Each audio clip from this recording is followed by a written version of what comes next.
पास मसला पूछने के लिए कुछ लोग आ गए तो 4-5 साल का बच्चा भी था जिसके वालिद ने गुस्से में अपनी बीवी को 3 तलाकें दी थी। तो छोटा सा बच्चा, कपड़े भी फटे पुराने, और हालत बता रही थी कि गरीबी है। तो जब मैंने मसला बताया कि 3 तलाकें हो गई हैं तो वापस जाने लगे, तो बच्चा मुझसे कहता है, देहाती आदमी तो कहने लगा, मौलवी साहब मेरी अम्मा ते नानी कहनी असन पूछ के आई आप कि हुण असीं लहदा ही रहना है।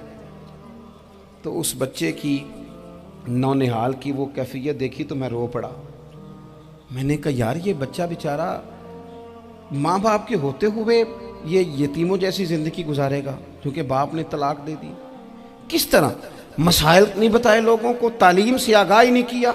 और इसमें बहुत बड़ा जुल्म है उन लोगों का भी जो जनाजे पे खड़े होके तो कह देते हैं, मेरी तरह के लोग अच्छे उलमा की बात नहीं करता, वो कह देते हैं देखो जिन लोगों को जनाजा नहीं आता, भैया आपने किस दिन इशा के बाद क्लास लगाई थी जनाजा सिखाने की? ये तो आपने कह दिया लोगों को कुरान जी ठीक नहीं आता। तो यहाँ तो बेचारी बीबियाँ जिनको सही पढ़ना नहीं आता वो मिशन बना लेती हैं कि मैंने इतने 100 को कुरान पाक पढ़ाना है, बेवा हो गई हूँ, तलाक याफ्ता हो गई हूँ, सारी ज़िंदगी कुरान पढ़ाऊँगी। हम क्यों ये मिशन नहीं बनाते, क्यों इस तरफ सफ़र नहीं करते?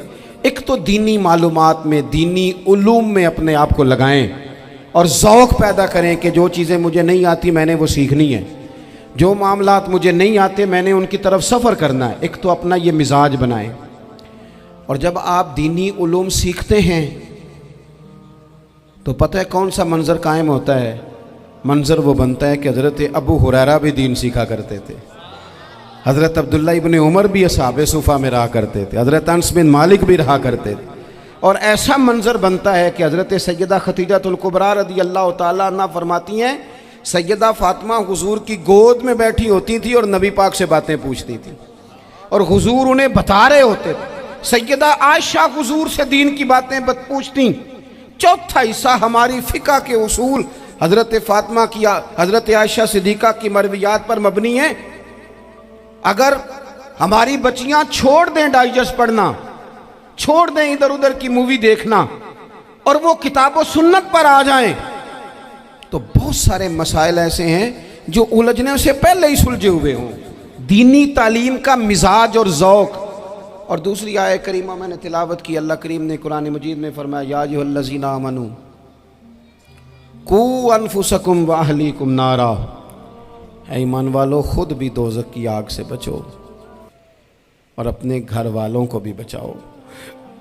ओ वालिद, वो माँ जो बच्चों को भूख से बचाने के लिए मेहनत करती है, उनको मायूसी से बहुत सारे माँ बाप ऐसे होते हैं जिनके पास कपड़े लेने के पैसे नहीं होते ईद पे।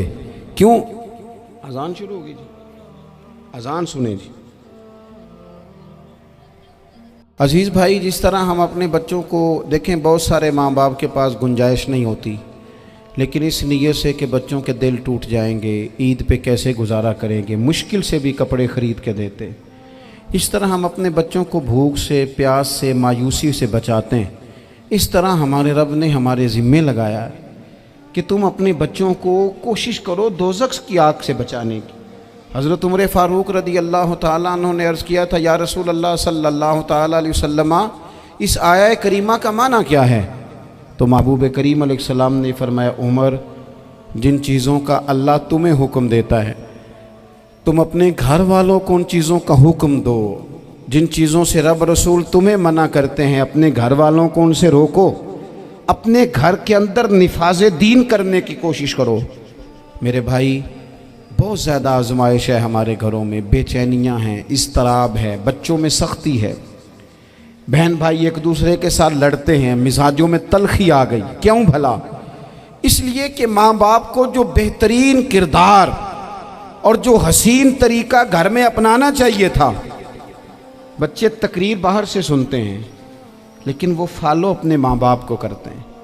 अगर माँ बाप में हौसला हो, सब्र हो, इत्मीनान हो, खुददारी हो, थोड़े पर गुजारा करने का मिजाज हो।